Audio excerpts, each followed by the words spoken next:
વાત કરીશું વડોદરાથી। વડોદરાના સિંગતેલના ભાવમાં ફરી એકવાર જોરદાર વધારાની અસર જોવા મળી રહી છે, જે માત્ર 3 દિવસમાં જ કિંમતમાં ₹30 નો ઉછાળો આવતા એક ડબ્બાનો નવો ભાવ ₹2550 સુધી પહોંચી ગયો છે। વધેલા ભાવોથી ગૃહિણીઓનું બજેટ ખોરવાઈ ગયું છે અને મોંઘવારીનો સીધો ઝટકો ગ્રાહકોને લાગી ગયો છે। જે કપાસ તેલ અને પામોલીનના ભાવ સ્થિર હોવા છતાં માત્ર સિંગતેલ જ મોંઘું બન્યું છે, જે કમોસમી વરસાદથી ઉત્પાદન ઓછું રહેતા અને પુરવઠો ઘટતા ભાવમાં વધારો થયો હોવાની આશંકા વધી છે।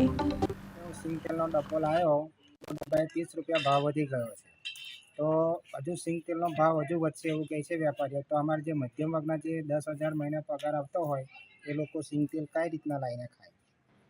અમારે તો સિંગતેલનું ખાલી સૂંઘવાનું જ રહી ને, કારણ કે અમુક જે કમોસમી વરસાદ પડ્યો ગુજરાતમાં, એ સૌરાષ્ટ્ર બાજુ જે મગફળી વધારે ઉત્પાદન થાય ત્યાં બાજુ વધારે વરસાદ કમોસમી પડ્યો તો મગફળીનો પાક નિષ્ફળ ગયો છે। તો હજુ મગફળી ઉત્પાદન જ નહીં થાય તો સિંગતેલનો ભાવ વધશે એવું કહે છે વેપારીઓ। તો પછી અમારે મધ્યમ વર્ગવાળાનો શું હાલત? તમારી શું રજૂઆત છે સરકારશ્રી પાસે?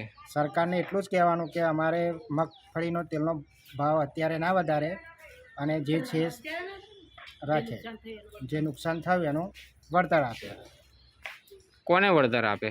જે ખેડૂતોને મગફળી જે ઉત્પાદન કરે છે એ લોકોને। આજે બજારમાં સિંગતેલનો ભાવ ડબ્બે ₹30 વધી ગયો છે, જેથી મધ્યમ વર્ગના લોકો જે 10,000 મહિને પગાર લાવતા હોય તેમનું બજેટ ખોરવાઈ જાય છે। અને અત્યારે મગફળીનું ઉત્પાદન સૌથી ઓછું છે અને સિંગતેલની માંગ સૌથી વધારે છે, તો માર્કેટમાં કરવું જ શું? અત્યારે સિંગતેલનો ભાવ વધારશે તો મધ્યમ વર્ગના બધા જ માણસોને બજેટ ખોરવાશે, તેથી ઘણી તકલીફો ઊભી થશે।